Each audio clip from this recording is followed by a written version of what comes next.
একটা মারবেন 10টা আসবো, 10টা মারবেন লক্ষ আসবো। যে পিতা সন্তানের লাশ শনাক্ত করতে ভয় পায় আমি তাকে ঘৃণা করি। এই বক্তব্যগুলোকে নিছক শব্দ বা বাক্য ভাবলে কিঞ্চিত ভুল হবে। এগুলো ঠিক সেই মুহূর্তের বক্তব্য যখন বাংলাদেশ কার্যত রূপ নিচ্ছিল অগ্নিগর্ভে, যখন ঢাকা বিশ্ববিদ্যালয় থেকে শুরু করে দেশের আনাচে কানাচে ছড়িয়ে পড়েছিল আগুন, রক্ত আর লাশের সারি। ঠিক সেই সময় নিজ ছাত্রছাত্রীদের বাঁচাতে মাঠে নেমে এসেছিলেন দেশের বিবেকবান শিক্ষক সমাজের একাংশ, যাদের অংশগ্রহণ, প্রতিরোধ আর বক্তব্য আগুন জ্বেলেছিল জুলাই জনতার চেতনায়, মননে। চালানগুলি আমাদের উপরে, আমার শিক্ষকের গায়ে হাত। ডক্টর চৌধুরী সাইমা ফেরদৌস ঢাকা বিশ্ববিদ্যালয়ের ইন্টারন্যাশনাল বিজনেস বিভাগের অধ্যাপক। 2018 সালের কোটা সংস্কার আন্দোলন থেকে শুরু করে 2024 সালের গণঅভ্যুত্থানে রাজপথে ছিল তার সরব উপস্থিতি। 5+ স্টার রেটিং প্রাপ্ত দেশের সর্বোচ্চ বিদ্যুৎ সাশ্রয়ী ওয়ালটন এসি। স্মার্ট কমফোর্ট এখন নেক্সট লেভেলে। ঢাকা বিশ্ববিদ্যালয় থেকে ছাত্রদের যখন বের করে দেওয়া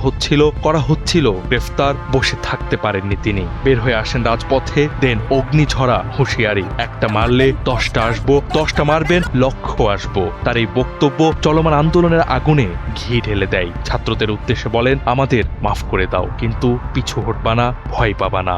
এই হত্যার প্রতিশোধ চাই না, আমি তাকে ঘৃণা করি। জাহাঙ্গীরনগর বিশ্ববিদ্যালয়ের ইতিহাস বিভাগের এই অধ্যাপকের কান্না মিশ্রিত সে আবৃত্তি যেন এখনো গায়ে কাঁটা দেয়। সে সময় এই আবৃত্তির তেজ এতটাই শক্তিশালী ছিল যে সুশীল সমাজ থেকে শুরু করে নানা স্তরের মানুষদের ঘর থেকে বের হতে বাধ্য করেছিল।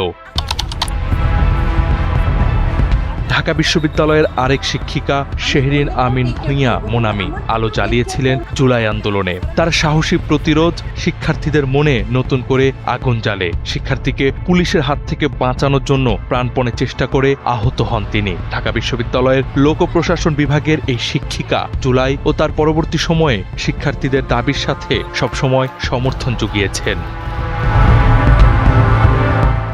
এছাড়া বিশ্ববিদ্যালয় শিক্ষক নেটওয়ার্কের শিক্ষক শিক্ষিকা সহ সারা দেশের স্কুল, কলেজ, কোচিং, মাদ্রাসার শিক্ষকরাও মাঠে নেমে আসেন ছাত্র জনতার ওপর চলা জুলুমের প্রতিরোধ ও বিচারের দাবিতে। বলা যায়, শিক্ষার্থীদের সাথে শিক্ষকদের নেমে আসা এ আন্দোলনকে দিয়েছিল ভিন্ন গতি, যা 5 আগস্ট স্বৈরাচার হাসিনাকে পদত্যাগ করতে বাধ্য করেছিল।